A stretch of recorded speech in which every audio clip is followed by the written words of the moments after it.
হে everyone, good morning সবাইকে।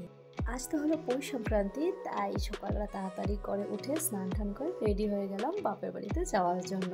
পৌষ সংক্রান্তিতে আমাদের ঘরে আমার বাপের বাড়িতে পিঠা বানানোর রিচুয়ালস আছে, আর আমাদের আজকে ভোগ দেওয়া হবে ঠাকুরকে। তো তাই সবাই বলে যে তাড়াতাড়ি চলে যেতে, তো আমি রেডি হয়ে চলে যাব, আর মা বাবারাও আসবে। তো আমার শ্বশুরবাড়িতে নিয়ম হলো দই চিড়া খাওয়ার। তো মা পুজো দিয়ে সব কিছু রিচুয়ালস কমপ্লিট করে চলে যাবে আমার বাপের বাড়িতে। মা বাবা পিসি সবাই আসবে, কিন্তু আমি একটু তাড়াতাড়ি চলে যাব, তাই ঝটপট করে স্নান করে রেডি হয়ে গেলাম। তাহলে তোমরা আমার পাশে থাকো আর সেই সব ভিডিওটা দেখতে থাকো। আর আমার ভিডিও যদি তোমাদের ভালো লাগে থাকে তাহলে প্লিজ আমার চ্যানেলটাকে সাপোর্ট করে দিও। আর কী হবে ওখানে গিয়ে সম্পূর্ণটা তোমাদের সাথে শেয়ার করবো। তাহলে চলো এবার বের হই, কারণ কি অলরেডি অনেকটাই লেট হয়ে গেছে। তবে চলো।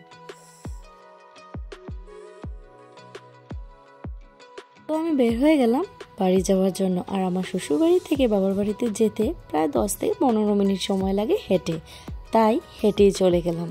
বাড়ি গিয়ে দেখলাম মা কিছু রান্নাবাড়া করে নিয়েছে ভোগের জন্য। ডাল, পনির, তরকারি, শাক অলরেডি রেডি হয়ে গেছে। এখানে মা তারপর পিঠা বানাচ্ছিল, আর পিঠা বানানোর পর মা রেডি করে নিল নিরামিষ সবজিটা, আর জেপিনি এখানে সবজিটা কেটে দিচ্ছিল।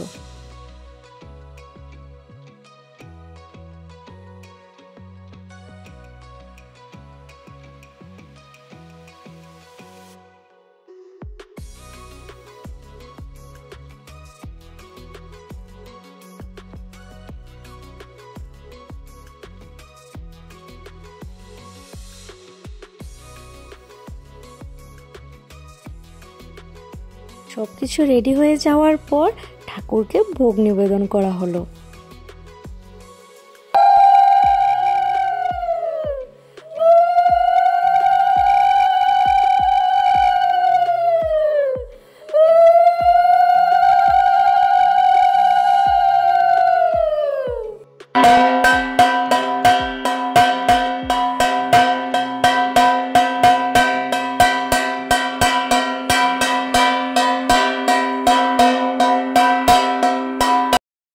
আমাদের বাড়িতে কিন্তু প্রতি বছরই মকর সংক্রান্তি বা পৌষ সংক্রান্তিতে ঠাকুরকে ভোগ দেওয়া হয়। ঠাকুরকে ভোগ লাগানোর পর সবাই একসাথে বসে প্রসাদ নিয়ে নিলাম। তো আজকের মতো ভিডিওটা বন্ধুরা এই পর্যন্তই।